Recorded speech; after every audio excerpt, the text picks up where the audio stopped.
ദൈവതിരുനാമത്തിന് മഹത്വം ഉണ്ടായിരിക്കട്ടെ.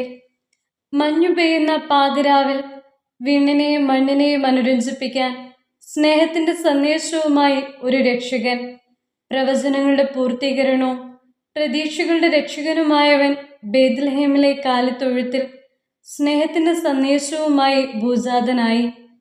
ആ രക്ഷകന്റെ ജനനത്തിന്റെ ഓർമ്മ പുതുക്കലാണ് ക്രിസ്മസ്.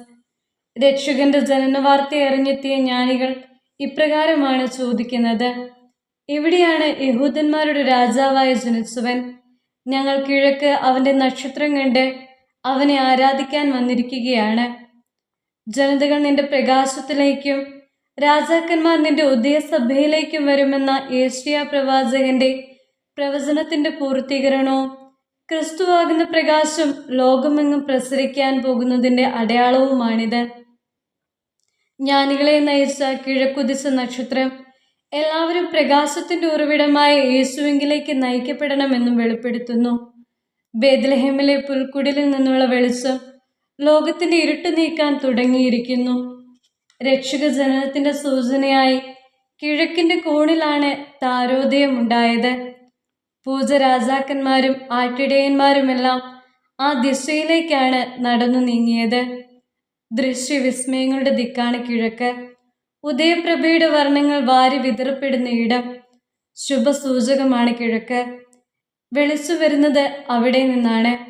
അതുകൊണ്ട് തന്നെ പൂർവ്വദിക്കിലേക്കുള്ള പ്രയാണം ദൈവത്തിങ്കിലേക്കാണ്. നാമും യാത്രികരാണ്. ദൈവത്തെ അന്വേഷിച്ചു കണ്ടെത്തി അവിടുന്ന് വിലയം പ്രാപിക്കാൻ മോഹിച്ച് മുന്നേറേണ്ടവർ. ശരിയായ ദിശാബോധം നമുക്കുണ്ടോ? നേരായ വഴിയിലൂടെയാണോ? എത്തേണ്ട ദിക്കിനെ ലക്ഷ്യമാക്കിയാണോ നാം പോകുന്നത്?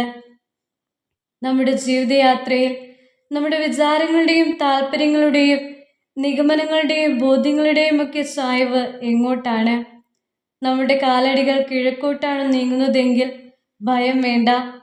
അവയോരോന്നും ദൈവദർശനത്തിലേക്കും ദിവ്യ അനുഭൂതിയിലേക്കുമാണ് നമ്മെ കൂട്ടിക്കൊണ്ടുപോകുന്നത്. സത്യാന്വേഷികളാണ് നാമെങ്കിൽ കിഴക്ക് നമുക്ക് കേവലം ചതുർദിശകളിൽ ഒന്നല്ല, മറിച്ച് നമ്മുടെ ജീവിത വ്യവഹാരങ്ങളുടെ അടിസ്ഥാനപരമായ ആഭിമുഖ്യമാണ്. നമ്മുടെ യാത്രാഗതിയെ നിയന്ത്രിക്കുന്ന പ്രേരക ശക്തിയാണ്. ആകയാൽ നമ്മുടെ ചുവടുകൾ ഓരോന്നും അതീവ ശ്രദ്ധയോടെ വേണം. അതിവിശുദ്ധവും അമൂല്യവുമായ പലതും നമ്മുടെ യാത്രയുടെ അന്ത്യത്തിൽ നമുക്കായി സജ്ജമാക്കപ്പെട്ടിട്ടുണ്ട്. കണ്ണിന് കൗതുകവും കാതിന് ഇമ്പവും കരളിന് കുളിർമയുമേകുന്നവ അവിടെ നമ്മെ കാത്തിരിപ്പുണ്ട്. അവയെ സ്വന്തമാക്കുമ്പോഴേ നമ്മുടെ ജീവിതം സായുജ്യമടയൂ. വെണ്മയുടെയും ഉണ്മയുടെയും ഉത്ഭവ കേന്ദ്രമായ കിഴക്കിന്റെ കോണിലേക്ക് മിഴികൾ നട്ടുമാത്രമായിരിക്കട്ടെ വിശ്വാസികളായ നമ്മുടെ അനുദിന സഞ്ചാരം. നമ്മുടെ ദൃഷ്ടി സദാ ദൈവത്തിങ്കിലേക്ക് നീളട്ടെ.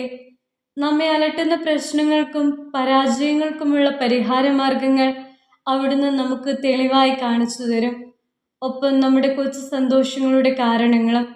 നമ്മുടെ വാക്കുകളിലൂടെയും പ്രവൃത്തികളിലൂടെയും ക്രിസ്തുവിൻ്റെ വെളിച്ചം ലോകത്തിൽ പ്രസരിപ്പിക്കുവാനും നാം കണ്ടെത്തിയ ക്രിസ്തുവാകുന്ന വെളിച്ചം ഈ യാത്രയിൽ അനേകരെ അവരിലേക്ക് നയിക്കാനുമുള്ള വെളിച്ചവുമായി മാറാൻ ഈ ക്രിസ്തുമസ് ദിനത്തിൽ നമുക്ക് പരിശ്രമിക്കാം.